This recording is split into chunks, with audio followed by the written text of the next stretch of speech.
शेवट तो भला माझा बहु गोड झाला, आलो निजाच्या माहेरा भेटे रखमाईच्या वरा, परिहार झाला अवघ्या दुःखाचा मागिला, आलो निजाच्या माहेरा भेटे रखमाईच्या वरा, तुका म्हणे वाणी गेली आता घेऊ धनी, आलो निजाच्या माहेरा भेटे रखमाईच्या वरा, पांडुरंगा करू प्रथम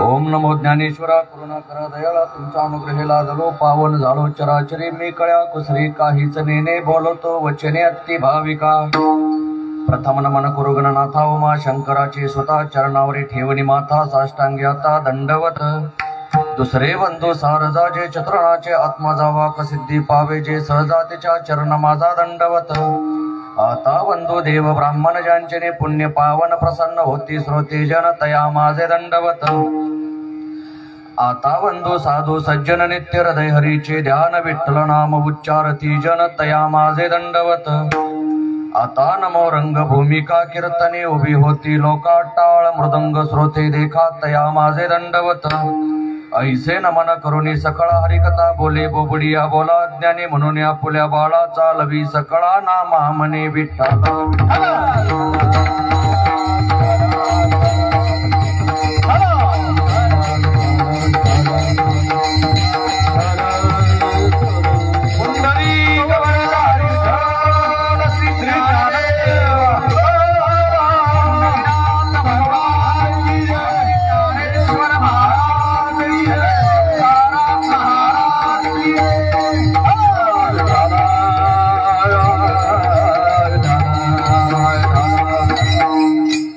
शेवट तो भला माझा बहु गोड झाला, आलो निजाच्या माहेरा भेटी रखमाईच्या वरा.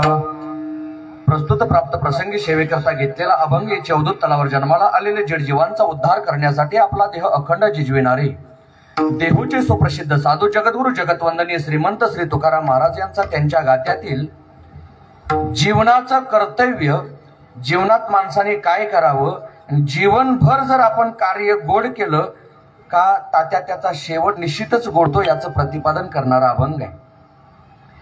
ज्याचा जसा प्रसंग आहे त्या प्रसंगानुरूप अभंग घ्यावा लागतो. उमेश, या न्यायानं कशासाठी कीर्तनाची सेवा हे सर्वांना माहिती असलं तरी सांगणं वक्त्याचं आद्य कर्तव्य ठरत असतं. या न्यायानं आपल्या भागाचं दैवत, गोरगरिबांचे, दलितांचे कैवारी, स्वर्गीय शिवाजीराव शेंडगे बापू यांचं 23वे पुण्यस्मरण आणि या पुण्यस्मरणाच्या निमित्तानं त्यांच्या परिवाराकडून आमचे परमस्नेही खुदबुद्दीन भाई यांच्याकडून मिळालेलं कीर्तनाचं निमंत्रण, या संबंधाने तुम्हा सर्व मायबाप श्रोत्यांच्या दर्शनाचा झालेला लाभ. कीर्तनाकरता उपस्थित स्वतः तात्या आहे, बापू आहे, गरजेवाडी सरपंच, तुम्हालाही नमस्कार. बसलेल्यामध्ये जाणते पारमार्थिक श्रोते, पायात चपला असणारे चपला काढा, चपला तिथं घेऊनच येऊ नका, हे कीर्तन मंडप आहे. खुर्चीवर बसणारे चपला मागं सारा तिकडे जाऊ द्या.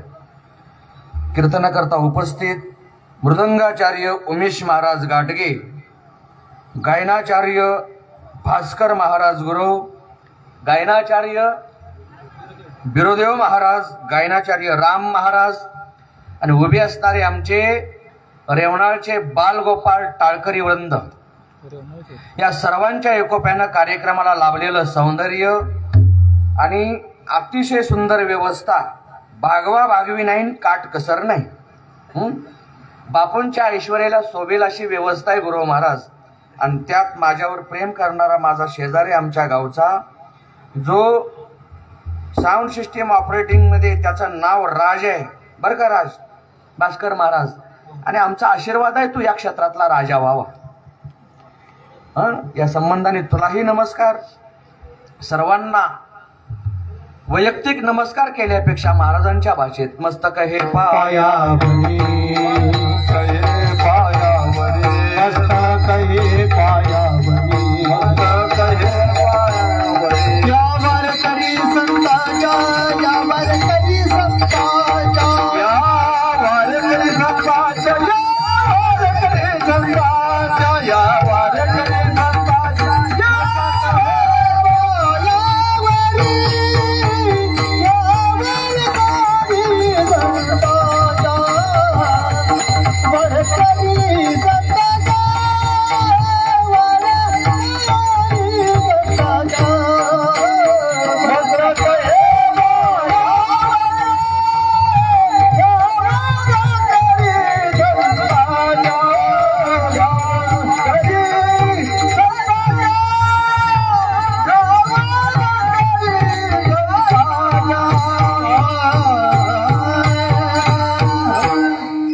शेवट तो भला माझा बहु गोड झाला.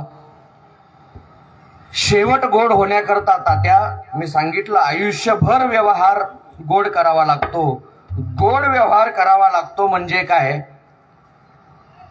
स्वतःसाठी सर्वजण जगत असतात. मनुष्य हा कुटुंब प्रधान आहे.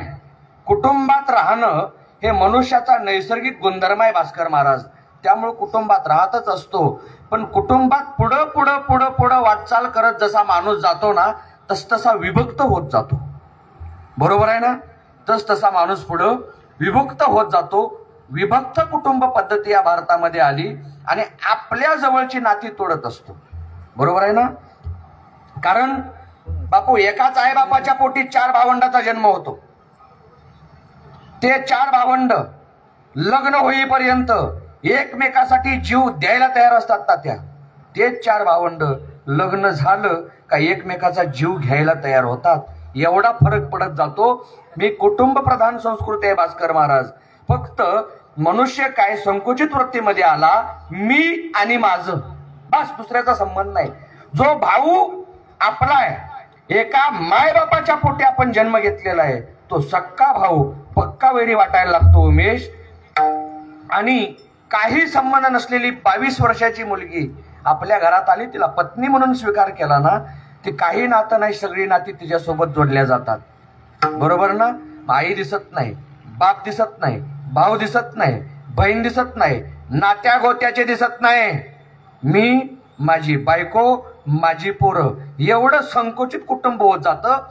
ही नैसर्गिक प्रक्रिया आहे. पण याचा परिणाम असा आहे की या कुटुंब पद्धतीमध्ये स्वतःसाठी जगल्यामुळं बापू आपले पुढे येणारे वंशज आपल्याला आठवणीत ठेवत नाही. याचं कारण का, मी आणि माझं. बर का राज, एक शास्त्र सांगते भास्कर महाराज, देह को मैं मानना ये सबसे बड़ा पाप है, सब पाप इनके बच्चे है, ये सबका बाप है. मुळात देह आपला नाही बापू, देह आणला 5चा.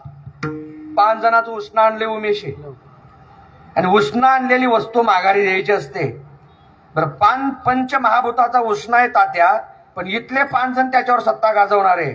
स्वतः म्हणते मी पट्टा आहे, आईबाप म्हणतात मुलगा माझा आहे, सासू सासरे म्हणतात जावाय आमचा आहे, बायको म्हणते नवरा माझा आहे, पंचमहाभूत म्हणतात तुम्ही किती ओरडा, हे आमच्यापासून निर्माण झाल्यामुळे आमच्यात विलीन होणार आहे, आणि ही माती म्हणते तुम्ही काय जर किती जर सगळे बोंबलला तर शेवटी माझ्यातच येणार आहे.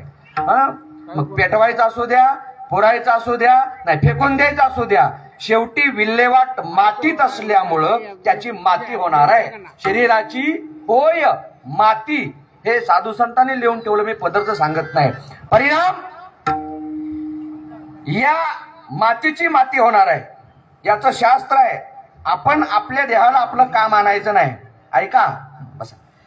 माँ बाप कहे बेटा मेरा है, बरं का उमेश, माँ बाप हे कबीरदासजींचा एक दोहा म्हणजे अभंग आहे. माँ कहे कि बेटा मेरा है, बाप कहे कि बेटा मेरा है, ना बाप का न माँ का, ये तो जन्म देने का नाता है. मेजर साहेब बसा. विठ्ठल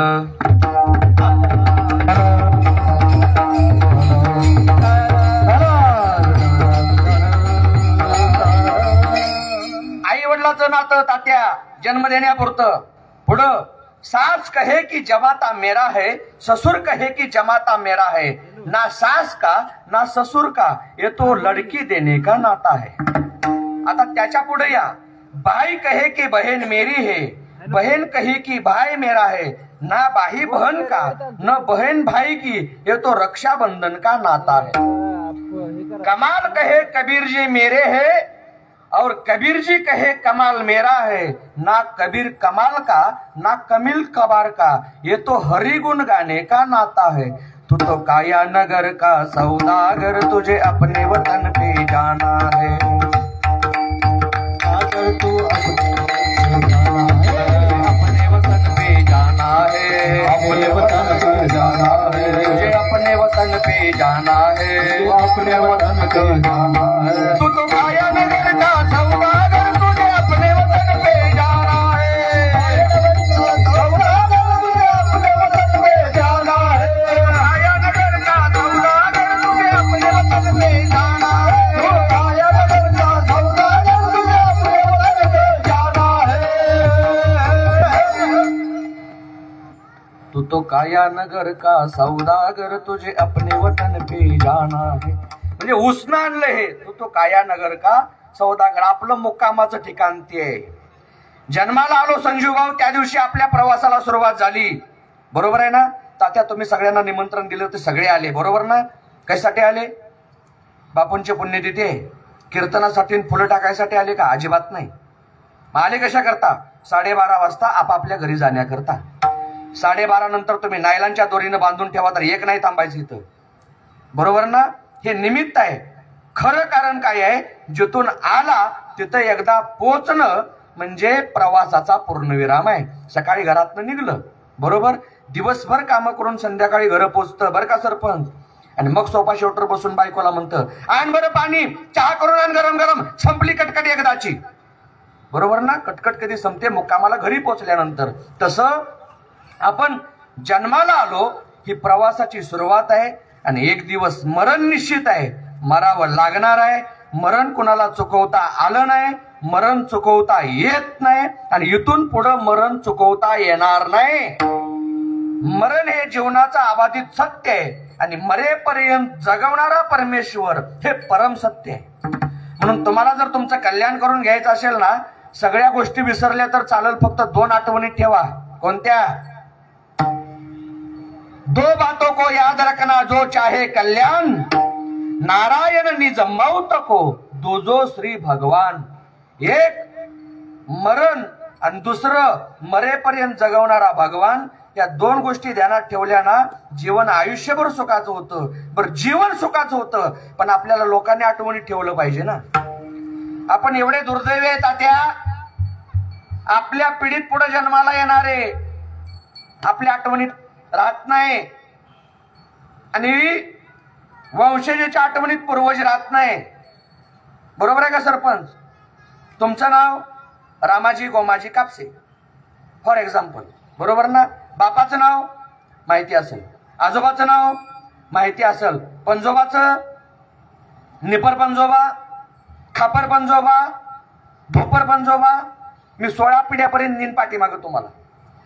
लय मजल गेली तर तात्या पंजोबापर्यंत जाते, पंजोबाच्या पुढं जात नाही. मग त्या रक्ताचा दोष काय आहे? जे रक्तामुळे आपण जिवंत आहे, ज्या रक्ताची इस्टेट खातो, ज्या रक्ताचा जमीन जमला खातो, त्या रक्ताचं नाव सुद्धा आपल्या लक्षात नाही. आता इथं बसणाऱ्यापैकी बरेच जण असे आहे, बापूचा ज्यांचा काही संबंध नाही, पण बापूचं नाव माहिती आहे का नाही? आपल्या रक्तानं आपल्याला जन्म देऊन आपल्या रक्ताला आपण का विसरलो? मी तुम्हाला सांगितलं, आपलं रक्त जगलं फक्त मी आणि माझं म्हणून.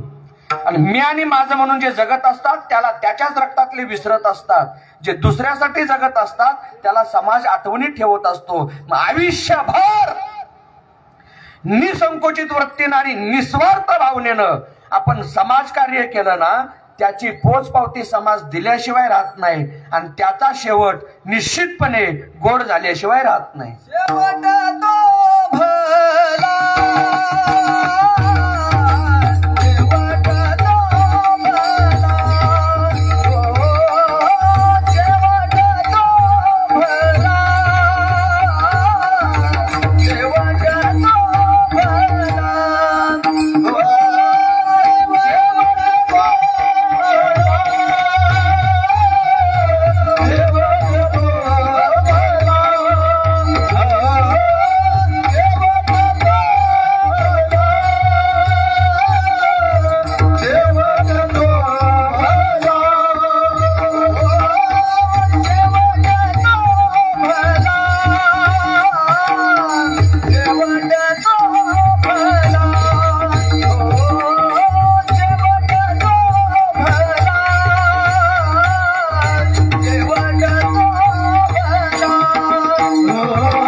शेवट तो भला तो भला माझा बहु गोड झाला. शेवट गोड होण्याकरता संजू भाऊ आयुष्यभर व्यवहार सुद्धा गोड करावा लागतो. नाहीतर तात्या तुम्हाला चांगलं माहित आहे, सर्वांना ऐकून पाठ आहे एक शब्द बर का अनिलराव, समाजकंटक. समाजकंटक कुणाला म्हणायचं तात्या? सख्या भावाचं चांगलं चाललं नाही पाहत, भावकीत चांगलं चाललं नाही पाहत, समाजात चांगलं चाललं नाही पाहत, गावात चांगलं चाललं नाही पाहत. सख्या भावात, सख्या भावकीत, समाजात, गावात एकी असेल ते कधीच त्याला पाहत नाही. त्यांची भांडणं लावल तेव्हाच पट्टा शांत बसल. आणि ते खानदानी असतात. पंजोबानं तेच केलं, आजोबानं तेच केलं, बापानं तेच केलं, यानं तेच केलं, पोरं तेच करतात आणि नातवंड सुद्धा पटाईत झाली. याला म्हणतात समाज कंटक. म्हणजे समाजाला एक तो कलंक आहे. बरोबर आहे ना? आणि तुम्हाला खरं सांगू का तात्या, तुम्ही समाजकार्य करता, खानदानातून करता. जसे समाजकंटकाचं खानदान असतं तसं समाज सुधारकाचं सुद्धा खानदान असतं. ते रक्तात उतरलेला गुण असतो. समाजकंटकाला गाव पेटवायसाठी त्रास होत नाही, पण बापू समाज सुधारकाला गाव एक करण्यासाठी नाकी नऊ येतं एवढा त्रास होतो. खरं आहे का खोटं आहे माझं? आणि ज्याला समाज सुधारायचा आहे, ज्याला समाजाचं कल्याण करायचं आहे, ज्याला समाज पुढे न्यायचा आहे, ज्याला समाजाचं भलं करायचं आहे त्याच्या विरोधात अख्खं गाव असतं. तोच समाज त्याची निंदा केल्याशिवाय राहत नाही. एवढा वाईट समाज आहे. समाज माणसाला जगू देत नाही. समाज माणसाला जगू देत नाही. माणसं चांगली बोलतात पण मेल्यावर बोलतात. बसवा येऊन दे. विठ्ठल विठ्ठल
शिक्षक वृंद तुम्ही सगळे मागे जा.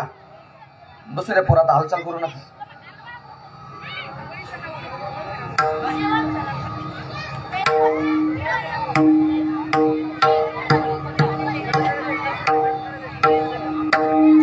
विठ्ठल विठ्ठल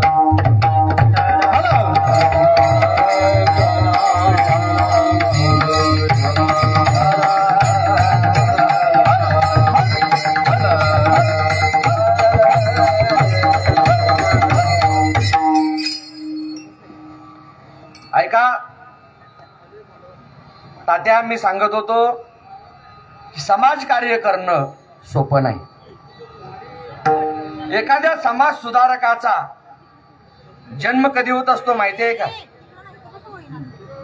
त्या समाजाची कीव पांडुरंगाला येत असते आणि मुक्त झालेल्या जीवापैकी एका त्याच्या भक्ताला, एका जीवाला त्या समाजाची सेवा करण्यासाठी वैकुंठात वैकुंठ नायक आदेश देत असतो, जा आणि या समाजाची सेवा कर. कुणी कुठे जन्माला येत नाही. पवित्र तो देश, पावन ते कुळ, जेथे हरीचे दास जन्म घेती. आणि उत्तम काळ असतो. आणि हे समाज कार्य करण्यासाठी आकाशातल्या बऱ्याच ग्रहांपैकी, ताऱ्यापैकी 5 ग्रह अनुकूल असावे लागतात.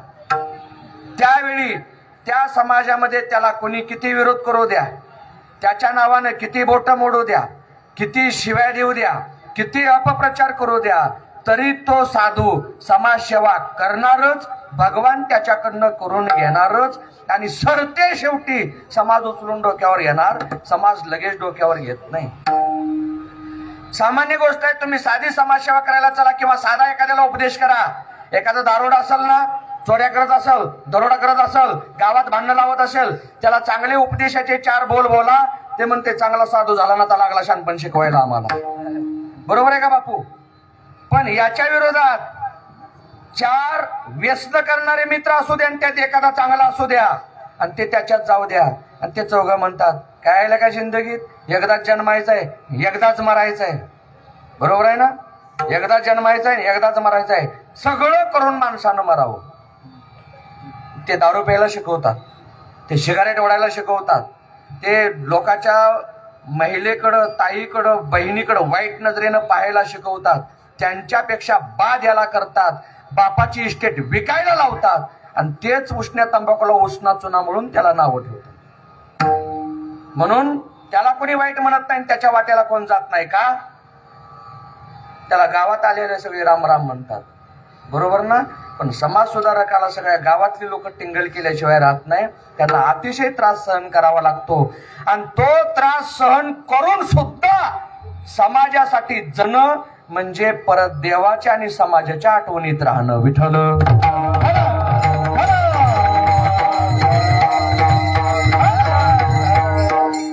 कारण तुम्ही पहा, जे जे समाज सुधारक झाले, मी जाणीवपूर्वक बोलतो तात्या, जे जे समाज सुधारक झाले, ज्यांनी ज्यांनी समाजाचं कल्याण केलं, ते अख्ख्या भारताचा इतिहास तुम्ही काढून बघा, प्रस्थापित आणि घरंदाजी राजकारण्यातला कोणी झाला नाही. जो जो समाज सुधारक झाला ना, तो प्रत्येक जण बापू एका गरीब कुटुंबात बहुजन समाजातला जन्माला आला आणि त्यानं सामाजिक काम केलं. प्रस्थापितातला नाही, त्यांना फक्त वर्चस्व हे करायचं असतं. म्हणून या केरेवाडी गावामध्ये बापूंचा जन्म गरीब कुटुंबामध्ये झाला ना. का घरंदाजी श्रीमंती होती? का घरंदाजी राजकीय वारसा होता? अजिबात नाही. सामान्य कुटुंबात जन्म घेऊन असामान्य कार्य करणं, आपला शेवट कधी गोड होत असतो. आपण अनेकांचं जीवन बापू गोड करावं लागतं, त्यावेळी आपला शेवट गोड होत असतो.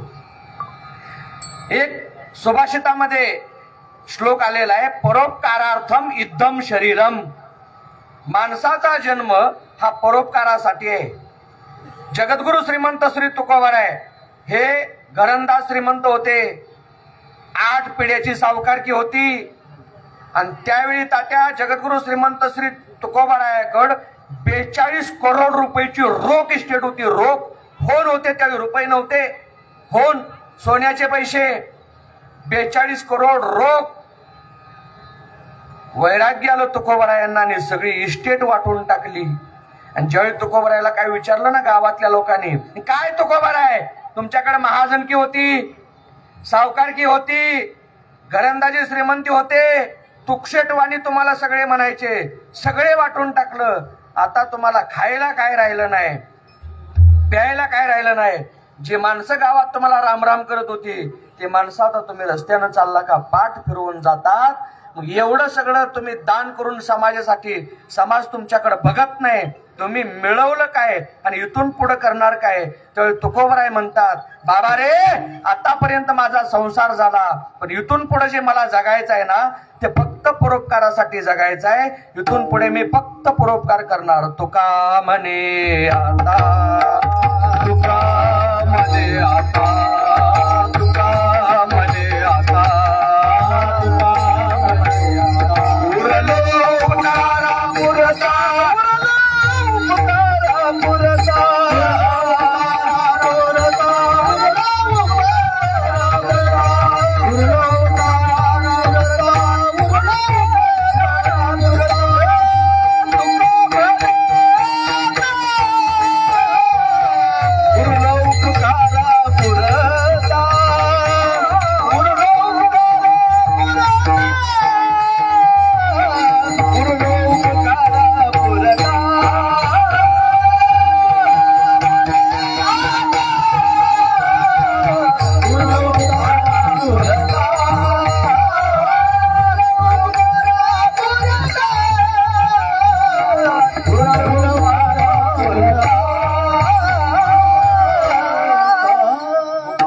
सामान्य नाही. उपकाराच्या भाषा मोठमोठ्या फार बोलता येतात तात्या. उपकार करणं सामान्य नाही. सामान्य माणसात उतरणं हे सुद्धा सामान्य नाही. ऐका, तुम्ही गडगंज श्रीमंत असा, ऐकायला आला ना कीर्तन, तुम्ही सगळे मोबाईल बंद ठेवा, एक अर्धा तास आपल्याकडे शिल्लक आहे ना. ऐका, तुमच्याकडे गडगंज श्रीमंत आहे, तुम्ही श्रीमंत आहे, पण तुमची श्रीमंती जर तात्या तुम्ही श्रीमंत लोकांमध्ये राहिला तर श्रीमंती दिसत नाही. तुमची उंची बापू असामान्य, सर्वसाधारण उंची 5.5-6 फूट असते लोकांची, पण तुमची उंची 7 फूट आहे. म्हणजे तुमची उंची असामान्य आहे ना, ती असामान्य तुमची उंची जर सामान्याला कळायची असेल तर तुम्ही 4 फुटाच्या लोकात आला पाहिजे, तर तुमच्या उंचीचं कौतुक होणार आहे. तुमची उंची 7 फुटाची आहे, तुम्ही जर 8 फुटाच्या लोकात राहिला, तुमच्या उंचीला कुत्रे विचारत नाही. ऐका, पूर्वेला झालेला सूर्योदय पश्चिमेला सूर्यास्त होणार आहे. उंच माणसाची सावली लांब पडत असते, ठेंगण्या माणसाची सावली लांब पडत असते. उंच माणसाची सावली लांब पडली तर हुरळून जायची गरज नाही, त्याची उंची तेवढी आहे अनिलराव. पण ठेंगण्या माणसाची सावली जर लांब पडली ना तर सूर्यास्त होण्याचा धोका असतो. लक्षात येते ना माझी भाषा? ठेंगण्या माणसाची सावली जर लांब पडली तर सूर्यास्त होण्याचा धोका असतो. म्हणून ठेंगण्यानं लांबच्या सावलीला हुरळून जायचं नाही. उंच माणसाला उंची कळायची असेल ना त्यानं ठेंगण्या माणसात आलं पाहिजे. श्रीमंत माणसाला जर श्रीमंती कळायची असेल त्यानं गरीबात येऊन राहिलं पाहिजे.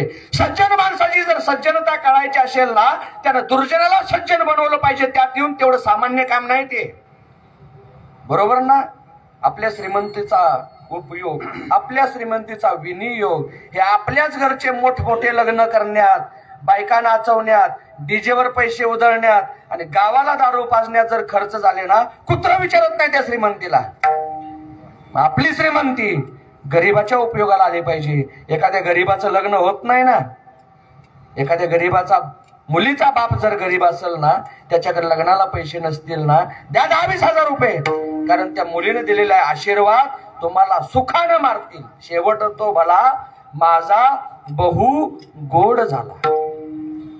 नाहीतर एक वाक्य आहे तात्या, तुम्हाला चांगलं पाठ असेल, समाजसेवक होणं म्हणजे काय?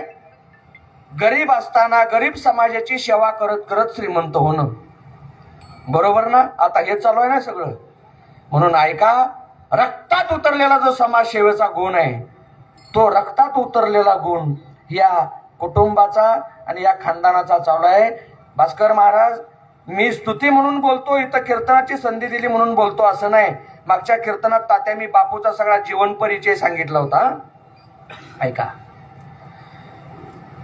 जगद्गुरु श्रीमंत श्री तुकोबराय सुद्धा म्हणतात, येथे वडील जे जे करीती त्याची नाव धर्म ठेवीती.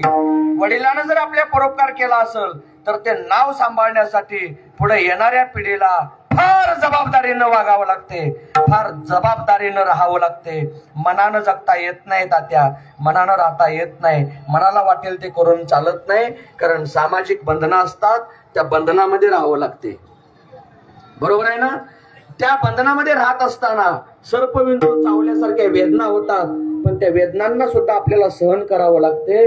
आणि त्या वेदना सहन करण्याचं ताकद या कुटुंबामध्ये अजून सुद्धा तात्या, कारण आम्ही जवळनं पाहतो, मोठ्याचं काम मोठे करतात त्यात नवल नाही, पण गरीबातला गरीब आणि सामान्यातला सामान्य माणूस असेल ना तो सुद्धा निसंकोचपणे निर्भीडपणे तात्याच्या जवळ येऊन तात्याला ते अडचण सांगतो, तात्या त्यांच्या अडचण सोडवतात. रात्री अपरात्री असू द्या, की समाजसेवेसाठी बापूंनी घातलेला जो वसा आहे ना त्याच्या पावलावर पाऊल ठेवण्याचं पाय. म्हणून मी काय सांगितलं भास्कर महाराज, समाजसेवा सांभाळणं तेवढं सामान्य नाही, समाजसेवा टिकवणं तेवढं सामान्य नाही. ते टिकवता आलं ना त्याचा शेवट गोड होत असतो.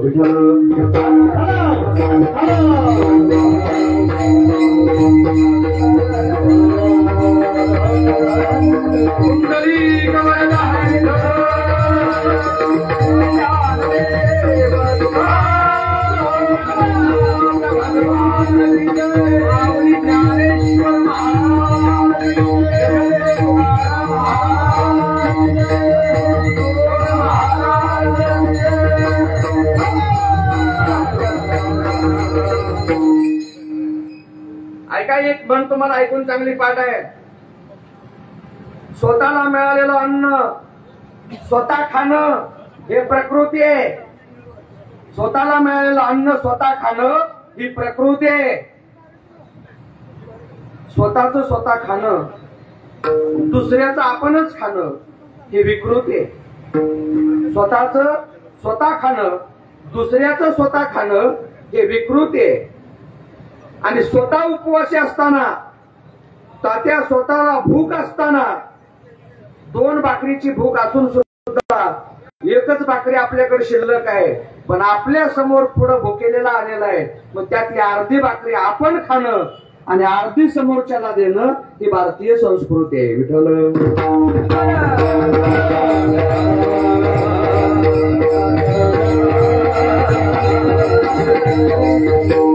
म्हणून बापूंनी केलं काय पहा, बरोबर आहे ना, तुम्ही बापू आहे, बापूंनी केलं काय, ते मुंबईला गेले, बरोबर आहे ना, त्यांनी तिथं अतिशय स्ट्रगल केलं. सामान्यपणे काही गोष्टी मिळत नसतात, त्यांना त्यांच्यासाठी ती स्टेट वाढवून त्यांच्यासाठी काम करून गडगंज म्हणून स्वतः जगता आला असतं की नाही. असे उद्योगपती असे मोठ्या दिवशी आपल्या देश मुंबईला भारतात कमी का नाही. तुम्ही लिहिलं इथं बॅनरवर, गोरगरिबांचे दलितांचे कैवारी. कैवार कुणाला येत असतो, कैवार त्याला येत असतो ज्याचं अंतकरण आईच आहे. एक शब्द तुम्हाला भाव ऐकून चांगला पाठ आहे, कळकळ. काय शब्द आहे, कळकळ, बरोबर ना. आईला लेकराची कळकळ येत असते, पाठीमागे बऱ्याच आई बसलेल्या आहे. कळकळ कुणाला येते, 9 महिने 9 दिवस गर्भ पोटात वाढून बाळंतपणाची असहाय्य कळ नसली तिलाच लेकराची कळकळ येते, बाजूला नाही. कळते ना माझी भाषा. लेकराला जन्म देत असताना असह्य मरणासन्न वेदनेची कळ जिनं सोसली तिलाच लेकराची कळकळ येते. तिथून शब्द झाला तयार कळकळ, तिथून शब्द तयार झाला कळकळ. म्हणून आई रानात असली काम करणारी गरीब असू द्या, लेकरू 6 महिन्याचं घरी झोपवलेला असू द्या, आई रानात असते, गरीब परिस्थिती आहे, पण चित्त कुठं असते, लेकराजवळ असते, बरोबर ना.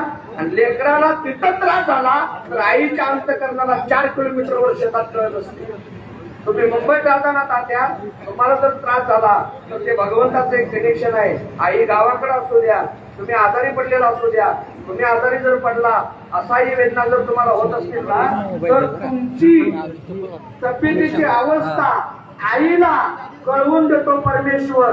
आणि आईचा चेहरा उतरतो, आई सकाळी फोन लावते, अरे मला अस्वस्थ वाटते, तुझी तब्येत कशी आहे. ती आईची लेकरासाठी असलेली कळकळ आहे. आता ऐका कैवारी शब्द, कैवारी शब्द काय आहे, तुझी आईची लेकरासाठी कळकळ आहे ना. समाज सुधारक, समाजाची सेवा करणारा समाजसेवक हा आईपेक्षा श्रेष्ठ दर्जा का दिला, कारण आपण पीडित कुटुंबातून आलो, आपण गरीब कुटुंबातून आलो, आपण गरिबीची सळ सोसली. कारण नाही दरिद्रता सम दुःख जग माही, संत मिलन सम सुख जग नाही. अण्णा, दरिद्र माणसासारखं जगणं असहाय्य दुसरं नाही. कारण गरिबी एवढी वाईट असते, गरिबी माणसाला जगू देत नाही आणि गरिबी माणसाला मरू देत नाही. गरीब जगत असतात, मरण येत नाही म्हणून. तसे बरेच या भागातले, इकडे दुष्काळ पडला, कामधंदा नाही, पोट भरत नाही, पोट भरण्याचं साधन नाही. कारण आम्ही लहानपणी हा दुष्काळ बघितलाय ना. तुम्ही तर आमच्या पुढच्या वडिलांसारखे, आम्ही लहानपणी दुष्काळ बघितलाय उमेश.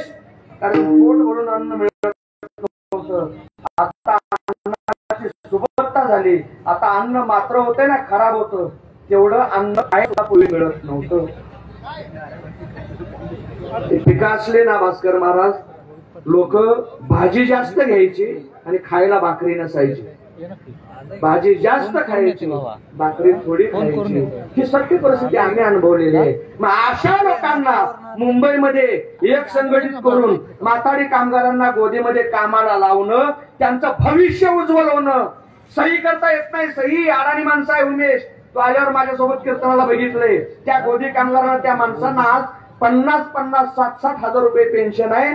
तोंडानं सांगतात, महाराज जर बापू भेटले नसते, आम्ही मुंबईतनं माघारी आलो नसतो, दर्यात पडून तिकडे मेलो असतो. हे त्यांचे शब्द आहे. मग याला म्हणतात समाजाची कैवारी.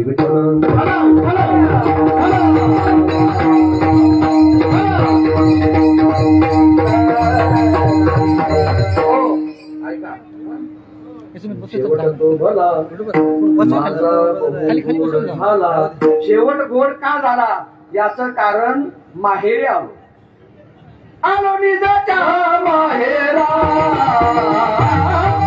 आलो निजाच्या माहेरा,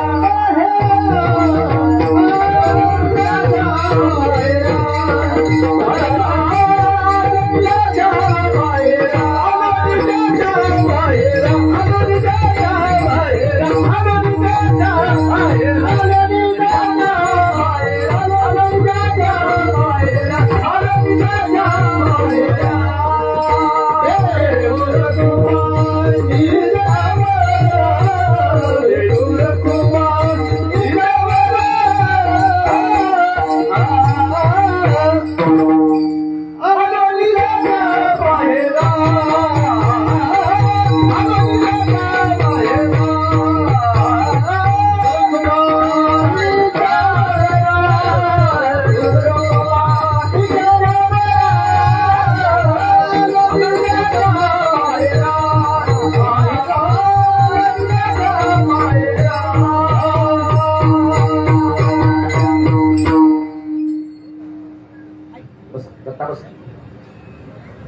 बसा विठ्ठल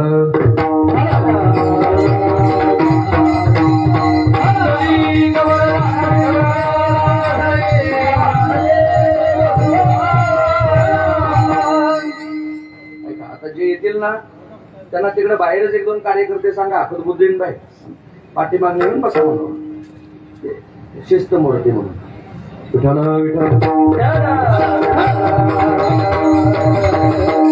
ऐका अभंग का निवडला तात्या इथं बापूच्या पुण्यतिथीला एकत्र येणं म्हणजे एवढा आनंद आहे ज्यांच्या ज्यांच्यावर बापूंची कृपा आहे ज्यांना बापूंचे आशीर्वाद मिळाले आणि ते नुसते आशीर्वाद मोकळ्या हाताचे नाही भरमसाठ मिळाले मग मुलीला आनंद कधी असतो माहेरी जाताना जेवढा आनंद आहे मुलीला तेवढा सासरी जाताना नसतो बरोबर ना ऐका लक्ष द्या सगळे एकदा लग्न झालं बरोबर ना सासरी चालली मुलगी का वाटे लावायचा कार्यक्रम असतो मग वाटे लावताना आजीच्या गळ्याला बिलगुन रडते आजोबाच्या गळ्याला बिलगुन रडते बापाच्या गळ्याला बिलगुन रडते भावाच्या गळ्याला बिलगुन रडते आणि आईच्या गळ्यात पडून हांबरला फोडून रडते जाते बर का येते बर का माघारी वळून वळून पाहते कन्या सासुऱ्याशी जाये मागे परतोनी पाहे तात्या आता मला खरं सांगा बरं तुम्ही असं पाहिलं का दिवाळीच्या सणाला माहेरला चालली सासऱ्याच्या गळ्यात पडली सासूच्या गळ्यात पडली दिराच्या गळ्यात पडली जावच्या गळ्यात पडली नवऱ्याच्या गळ्यात पडली पाहिलं आणि बघत सुद्धा नाही भरली बॅग का जाऊन भावाच्या मोटरसायकलवर बसली पाच सुद्धा नाही जिवंत आहे का मेले एवढा फरक असतो सासरी जाण्यात आणि माहेरी जाण्यात बरोबर ना मग इथं आई कारण माहेरात काय आहे आई आहे बाप आहे भाऊ आहे बहीण आहे म्हणून आनंद असतो माहेरी सासरी दुःख आहे तो पूर्वीचा काळ असायचा सरपंच लहान वयात लग्न व्हायचं लहान वयात लग्न झालं का सासरी नांदायला जायचं सासरी गेल्यानंतर ती सासूही तशीच असायची सासू कुणाला म्हणतात जी सुनेच्या डोळ्यात एकदा तरी अंत्य दिवसातून असू तिला म्हणतात सासू ननंद कुणाला म्हणायचं भाऊजाईला नांदण्याचा घेऊ देत नाही आनंद तिला म्हणतात ननंद मी बरोबर वेल्डिंग करून देतो तुम्ही काळजी करू नका बरं का दत्ता भाऊ हे सासर म्हणजे दुःखाचं आहे बघा सगळी कामं करायची मग संध्याकाळी सासूबाईचं अंतरून करून द्यायचं सासऱ्याचं अंतरून करून द्यायचं त्यांना गोळ्या औषध द्यायचे ते औषधाचा बटवा जवळ ठेवायचा झेंडू बाम लावून द्यायचा पाय चोळून द्यायचे मग नवऱ्याचं आतरून करायचं सगळ्यांच्या उशाला पाण्याचा तांब्या भरून ठेवायचा आणि सगळ्यात शेवटी झोपायचं आणि पहाटे सगळ्यांच्या अगोदर उठायचं झाडलोट करून घ्यायची सडा संमर्शन करून घ्यायचा आणि मग सगळ्यांना उठवायचं त्यांच्या आंघोळी स्वयंपाक नाश्ता वगैरे सगळं करून द्यायचं अजिबात एक क्षण सुद्धा आराम मिळत नाही ते सासर आहे आणि तीच ताई अण्णा माहेरी आली का माहेर आल्यावर पाठी उठावं लागते का 9:30 पर्यंत सकाळी नाही उठली तर चालते आणि 9:30 वाजता धाकटा भाव जातो आणि झोपलेली असते ताई तिची चादर ओढतो तायडे उठ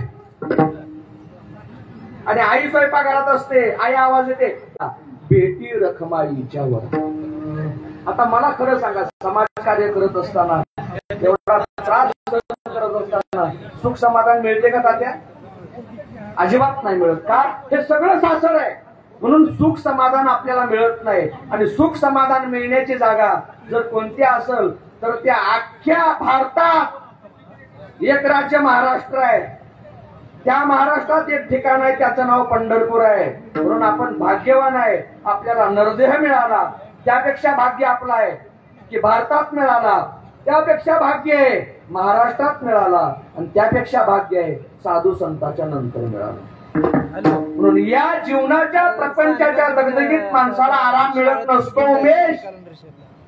संसाराच्या तापलो मी देवा करिता या सेवा कुटुंबाची, आणि हा आनंद सापडत नाही. म्हणून आनंद घेण्याकरता बापू पंढरपूरला गेले आणि फडावर पवित्र तुळशीची माळ गळ्यात घालून तिथून पुढे पांडुरंगाकडे आणखी समाजाची सेवा करण्यासाठी ताकद मागितली. का? पंढरपूर आमचं माहेर आहे. माहेर संताचे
संताचे नामया स्वामी केशवाचे. माहेर का?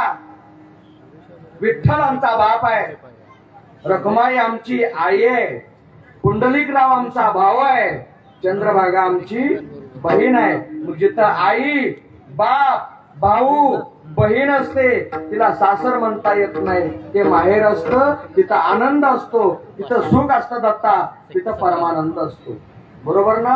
तसं वर्षातून इथं एकत्र येणं म्हणजे बापूंच्या आपल्यावर अनंत उपकार आहे, आणि त्या अनंत उपकारातून आपण अंश रूपानं उत्तीर्ण होण्याचं आपला प्रोटोकॉल, आपली जबाबदारी आहे. म्हणून या दिवशी एकत्र यायचं. आता संप्रदायपूर्वक आपण भजन घेऊ आणि तिथून पुढचा भाग पाहू. 2-2 हात वर करा, ज्यांना 2-2 आहे सगळे. टाळ्या वाजवायच्या त्या भाषणाच्या नाही, हात वर करा. 2 भजनाच्या वाजवायच्या. भाषणाचा मोसम संपला आता, ऐकलंय ना? ज्याचा हात वर जात नाही त्याला शेजारच्या नासा आधार द्या, बरं का संजू. आणि जे मुद्दाम वर घालवत नाही भैया, त्याचा जर उद्या वरच जाईना तर जबाबदार आम्हाला धरायचं नाही. टाळी एका तालात वाजली पाहिजे, एकदा आपलं भजन आणि एकदा बापूंसाठी. चिल्लर वाजवायची नाही, एक म्हणल्याबरोबर वाजली पाहिजे. एक नाही नाही असं असे 4 पक्ष महाराष्ट्रात झाले असे नाही करायचे. आपण इथं सगळे एका बापूच्या पक्षाचे. एक एक कॅमेरावाले व्यवस्थित घे, जोरात, शाबास, ताकद लाव.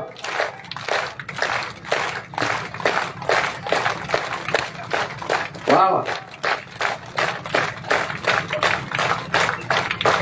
हो तसेच हात वर राहता. आता आपल्या भजनाच्या ठेका सोडायचा नाही. Oh,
माझा बहुगोड झाला आलो निजाच्या माहेरा भेटी रखमाईच्या वरा परिहार झाला उद्या दुःखाचा मागेला. तुका म्हणे वाणी गेली आता घेऊ धनी. वाणी वाणी म्हणजे जातीचा वाणी नाही, किराणा माल दुकानदार वाणी नाही. फोटोवाल्या उतर खाली आता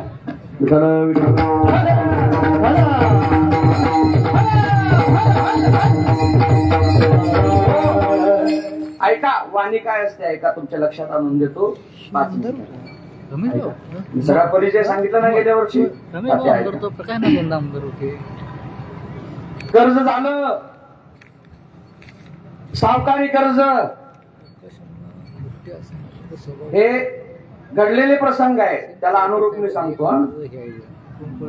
कारण बापूंनी कृपा करताना एका दोघावर, आपल्या समाजावर, आपल्या गावचे, आपल्या तालुक्यातले, आपल्या नात्या गोत्याचे अशी नाही केली. कारण देव कृपा करताना आपलं आणि परक पाहत नाही, संत कृपा करताना आपलं आणि परक पाहत नाही, पाऊस कृपा करताना गरीब आणि कंजूस श्रीमंत पाहत नाही, एकसारखी कृपा असते. तसे बापूंची कृपा ना एकसारखे. मग त्यात मुस्लिम समाजाचा असू दे, हिंदू असू दे, मराठा असू दे, दलित असू दे, कोण्याही समाजाचे असू दे. ऐका मराठवाड्यातली घडलेली घटना आहे. कर्ज झालं, सावकार जगू देना. 10% व्याज होतं पूर्वी सावकारकीचं. म्हणून त्या कर्जदारानं फास लावून घेऊन मरायचा निर्णय घेतला. पण लक्षात आलं आत्महत्या करणं पाप आहे, आत्महत्या करूच नाही, ते महापाप आहे. त्याला सद्गती इथं मिळत नाही, तिथं मिळत नाही. म्हणून रात्री 12 वाजता घर सोडलं. ऐका सर्वांगाची कहाणी दिली. निघून गेला. मोबाईल माहिती नाही, काही माहिती नाही, अडाणी असल्यामुळे पत्र व्यवहार करता येत नाही. गेला मुंबईला. त्यावेळी पत्नी बाळंत झाली होती, मुलगा झाला होता. मुलाचं वय होतं 1 वर्ष. बोलणं काय करते, सावकार जगू देत नाही म्हणून दत्ता हा मुंबईला निघून गेला. इकडं तिकडे मिळेल ते काम केलं, पण त्या कामात माताडी कामगारामध्ये याचंच पोट भरत नव्हतं. याचंच पोट भरत नव्हतं तर कुटुंबाकडे काय पाठवायचं, काही पाठवता येत नाही. ते माताडी कामगार डबा बांधून यायचा, नाक्यावर उभा राहायचं. जो ठेकेदार कामाला बोलविल ना त्याच्याकडे कामाला जायचं. बरोबर ना.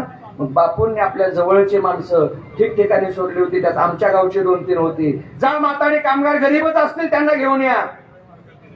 ते खरे काम करणारे पाहिजे, खरोखर गरीब असणारे पाहिजे. बरोबर ना. आणि त्यांना तो त्यांच्या नियमानुसार मग कार्ड वगैरे द्यायचं, गोदीत भरती करून घ्यायचं. अनेकांचे संसार सोन्याचे झाले. हा 10 वर्ष तात्या मुंबईला राहिला. 10 वर्ष. कारण ते कर्ज फिटलं पाहिजे, तेवढ्या पैशाची जुळवाजुळव झाली. आणि 5 वर्षांना अपेक्षा सोडून दिली. त्याला 1 वर्षाचं लेकरू होतं. मला बायकोला सोडून आलो, पत्र व्यवहार नाही, लिहिता वाचता येत नाही. बायको गेली असेल निघून, काय गावाकडं काय नाही, अशांत आहे. आणि एक दिवस 10 वर्ष झाल्यावर जावं तर आपलं गाव, आपली जागा जमीन तर आहे का पाहावं म्हणून तो गावाकडे यायला निघाला. गावाकडे यायला निघाल्यावर गावाकडे यायला निघाल्यावर एका गावात आल्यानंतर एसटी बंद पडली. याच्या सोबत त्यावेळी 5 लाख रुपये होते. अण्णा किती होते? 5 लाख रुपये होते. सावकाराचं कर्ज फेडायचं होतं. असले पत्नी आणि मुलगा तर त्यांना घेऊन संसार करायचा होता. नसले तर सावकाराचे पैसे देऊन जमीन असली तर ताब्यात घ्यायची होती, नसली तर सगळंच गेलं. परत मुंबईला जायचं, तिकडच मरायचं, माघारी यायचं नाही. ऐका. आणि एसटी बंद पडल्यामुळे पूर्वीचा काळ एकादृश दुसरी एसटी यायची आणि हा त्या गावात उतरला आणि चौकशी केली. ते कॅन्टीन असायचे एसटीवर. त्या गावात एखाद्या चांगल्या माणसाचं घर कोणतं आहे हो? अमुक अमुक पाटील. काय करायचंय? काय नाही, मी मुंबईवरून आलो, एसटी बंद पडले, मुक्काम करायचंय, वस्तीला राहायचंय रात्रभर. एखाद्या चांगल्या माणसाचं नाव सांगा. चांगल्या माणसाचं नाव सांगितलं. तिकडं तो मुक्कामला राहिला आणि मुक्कामला आल्यावर संध्याकाळी प्रवासाची दगदग झाल्यामुळं त्याला थंडी ताप आला. तो पाटलाचा वाडा होता उमेश. त्या पाटलाकडे एक 10 वर्षाचा 11 वर्षाचा मुलगा होता.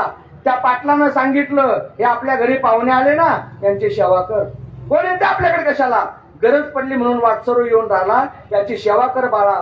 तो संध्याकाळी राहिला, सकाळी तापानं फणफणायला लागला. 100 पर्यंत ताप गेला. डॉक्टर घरी बोलवून आणला, गोळ्या इंजेक्शन वगैरे दिले. 2 दिवस राहिला, थोडस बरं वाटायला लागलं आणि त्या पाटलाला म्हणला, पाटील नमस्कार, मी येतो आता, मला परवानगी द्या. आणि त्या 11 वर्षाच्या पोराला पाटलानं सांगितलं, बाळू इकडे. काय? ते पाहुण्यांची बॅग उचल, एसटी स्टँड पर्यंत पोहोचव बर का गुरुजी, आणि एसटीत बसेपर्यंत माघारी यायचं नाही. ठीक आहे पाटील म्हणून त्या लेकरानं बॅग उचलली. ते स्टँड पर्यंत गेलं आणि स्टँडवर गेल्यावर विचारलं, एसटी कधी येणार आहे हो? बीडला जाणारी. अजून अर्धा तास आहे. आणि मग त्या पाटलानं खिशातनं 20 रुपयाची नोट काढली आणि त्या बाळूच्या हातात दिली. कशाचे 20 रुपये देतो? मालक रागवल मला. नाही बाळा, तू 2 दिवस माझी सेवा केली ना, हे घे 20 रुपये, हे ठेव तुला. 2 दिवसाचे 20 दिले. त्याने हिशोब केला. उमेश रडायला लागलं. बाळ ते हातात 20 रुपयाची नोट घेऊन. का रडतो रे बाळा? 20 रुपये दिले. त्यावेळी 20 रुपये म्हणजे लय होते. आम्हाला जर 1 रुपया मिळाला ना तर खर्चायचं धाडस होत नव्हतं दत्ता. कारण आम्ही शाळेला होतो त्यावेळी 4 आण्याच्या 4 वस्तू घ्यायच्या. ही पद्धत होती. आता सुबत्ता झाली सगळी. आता लहान पोर गुलाबी नोटा मोडतात. बंद झाली म्हणा आता ते. विठाला विठाला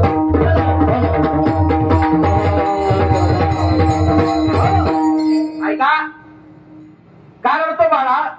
त्या लेकरानं सांगितलं, मला बाप नाही हो, माझी आई आजारी आहे. कुठे गेला बाप तुझा? काय माहिती नाही. 5 वर्षापासून या पाटलाकडे राहिलो चाकरीला. आई शेतात काम करते, मी शाळेला जातो, सकाळ संध्याकाळी वाड्यातलं काम करतो. मग रडतो का? आई आजारी आहे हो. पाटील तुम्ही लवकर बरे झाला, तुम्ही अजून 3 दिवस आजारी पडायला पाहिजे होता. का रे बाळा असं का म्हणतोस? तुम्हाला खरं सांगू, डॉक्टरचं बिल 50 रुपये झाले. तुम्ही मला 2 दिवसाचे 20 रुपये दिले. अजून जर 3 दिवस तुम्ही आजारी पडला असता ना, तुम्ही 50 रुपये मला बक्षीस दिलं असतं. आणि माझ्या आईला उपचार चालू आहे, त्या डॉक्टरचं बिल मी 50 रुपये भागवलं असतं. नाव काय रे बाळा तुझं? गोविंदा नाव आहे माझं. पाठीमागचे जरा शांत करा. विठ्ठल विठ्ठल.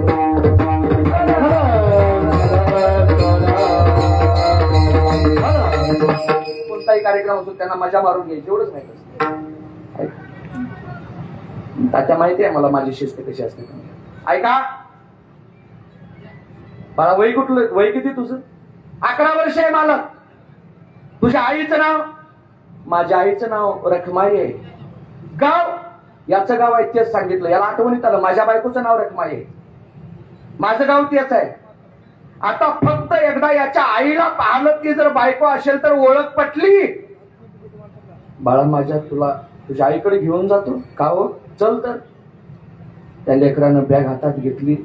हा पाठीमागं चालतो आणि ज्या शेतामध्ये त्या पाटलानं आईला ठेवलं होतं चाकरीसाठी, जनावरांची उशाभर करायसाठी, तिथं नेलं. पट्टी डोक्याला बांधली होती, तापानं फणफणत होती, गोंगडं पांघरून झोपली होती. हा दारात उभा राहिला. लेकरानं तोंडावरती काढलं.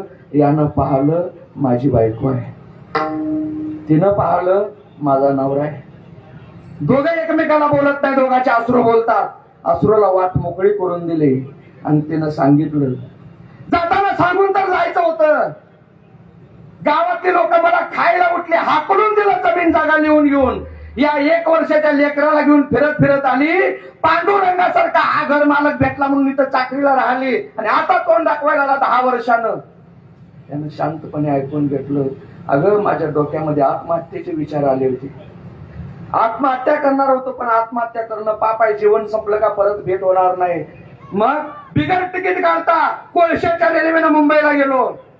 तिथं काही माणसं भेटली तालुक्यातली जिल्ह्यातली गावातली त्यांनी कामावर न्यायचे आणि देवासारखा देव माणूस भेटला ग शेंडगे बापू. त्यांनी कार्ड दिलं तिथं नोकरीला लावलं. 10 वर्ष नोकरी केली. 5 लाख रुपये घेऊन आलो. चल गावाकडं राहू सावकाराचं कर्ज भागवू. जमीन दिली तर ठीक नाहीतर मुंबईला जाऊन राहू. ऐका तो का म्हणे वाणी गेली आता घेऊ धनी. त्या आईवर काय अवस्था होती, त्या लेकरावर काय अवस्था होती. सगळा निखळ पसरलेला अमावस्याच्या रात्रीसारखा अंधार त्या जीवनात होता. पण देवाचा संयोग पहा. आत्महत्येच्या विचारापासून देवानं बाजूला केलं. हे मुंबईला गेलं. तिथं त्या कामगारामध्ये मिसळलं. बापूंची भेट झाली. गोदीमध्ये कामाला लागलं. 10 वर्षात 5 लाख रुपये घेऊन आलं. त्या लेकराला आणि पत्नीला भेटलं. आता त्या लेकराच्या जीवनात काय उणीव राहिली का. असं एकच नाही अनेक कुटुंब आहे बर का. ज्यावेळी लोकनेते म्हणतात बापूंना अनेक लोकनेते स्वर्गीय गोपीनाथराव मुंडे ते गेले ज्यावेळी ना त्यावेळी आम्ही तिकडेच होतो 8 दिवस ना. ते 10वीचं 13वीचं कीर्तन दत्ता तुला माहिती आहे लोकमारांचं होतं. मग महाराज आम्हाला घेऊन प्रत्येक घराघरात भेटायचे आणि ते घरगुती संबंध होते. घरात गेलो ना लोक म्हणायचे महाराज आमचा राजा गेला हो, आमचा देव गेला हो, आमचा विठ्ठल गेला हो. आणि त्यावेळी त्या घरात मी पाहिलं बऱ्याच घरात ताट्या बापूचे फोटो होते. बापूचे मी म्हणलं हे शेंडगे बापूचे फोटो आहे इथं कसे. तुम्ही ओळखता महाराजांना. म्हणलं आम्ही 20 किलोमीटरवर आहे. आमचे शेजारचं गाव त्यांचं आहे बापूंचं. सभापती विठ्ठल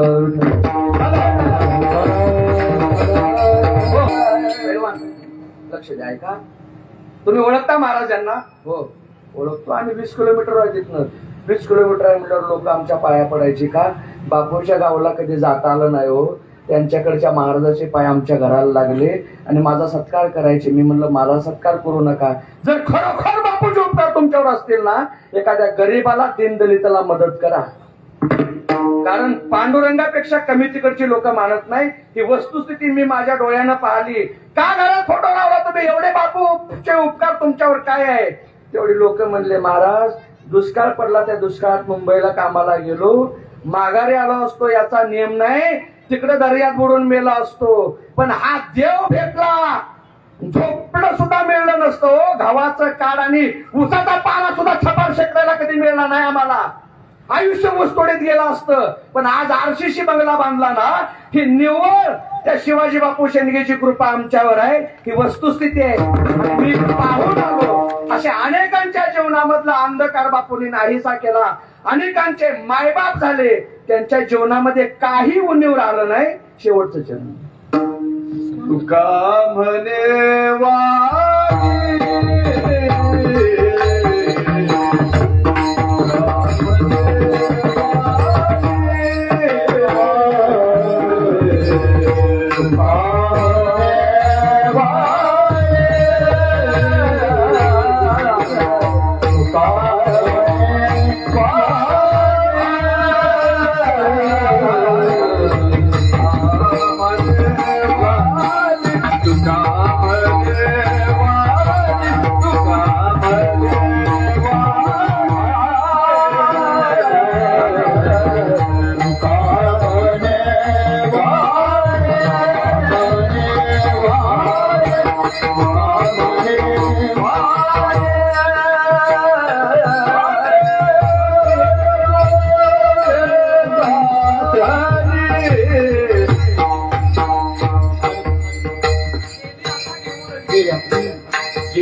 आलो निजाच्या माये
तुका म्हणे वाणी गेले आता घेऊ धनी.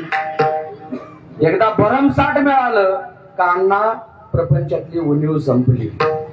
तसा एकदा पंढरीश पांडुरंगा परमात्मा भेटला का पांडुरंग शेठ आयुष्यातली उणीव संपली. म्हणून आयुष्याचा जीवनाचा पूर्णविराम कुठं असेल तर पंढरपूर आहे. म्हणून आलो निजाच्या माहेरा.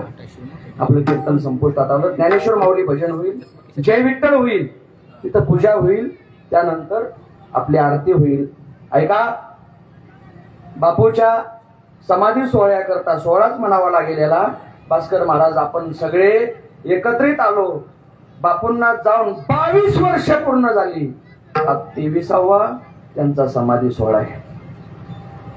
मी सुरुवातीला सांगितलं, तात्या जे स्वतःसाठी जगतात ते त्याच वेळी मरतात, जे समाजासाठी जगतात ते मात्र जिवंत राहतात. म्हणून मरावे परी कीर्ती रूपी उरावे. असे अनेक संसार बापूंनी उभे केले. अनेकांना अन्न मिळत नव्हतं. आज किती अन्न खातात ते त्यांनाच समजत नाही. तरी निव्वळ बापूची कृपा आहे. बरोबर आहे ना. म्हणून असा हिरा एखादा जन्माला येत असतो. नाहीतर मी सांगितलं, समाजाला लुटणारे, समाजाची लोबाडणूक फसवणूक करणारे भरपूर आहे, पण समाजासाठी झिजणारे हे क्वचित जन्माला येत असतात आणि ते समाजासाठी जिवंत राहत असतात. म्हणून ऐका, छत्रपती शिवाजी महाराज गेले 350 वर्ष झाली, जिवंत आहे. बरोबर आहे ना.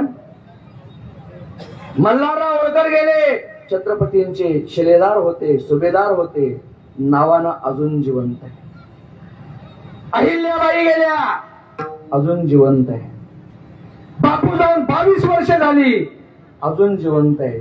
मी म्हणतो आपण असं काम करावं, आपण मेल्यावर 4-5 वर्ष तर जिवंत राहावं. म्हणजे समाजासाठी काहीतरी करावं. नाहीतर आपल्याला लक्षात ठेवत नसतात. आणि चांगलं झालं ज्या जिल्ह्यामध्ये अहिल्या देवी सारख्या देवीचाच जन्म झाला. मी मगाशी सांगितलं ना, भगवंताचा अंश असतो, तशी त्याही भगवंताचे अंश आहे. देवीचा जन्म झाला, त्या जिल्ह्याला आता न्याय मिळाला. ते पूर्वीचं नाव गेलं आणि अहिल्यादेवी होळकर नाव आलं. टाळ्या वाजवा, पाकिस्तानी नाही तर का म्हणल्यावर सुंदर बैल सुद्धा आवत ओढते.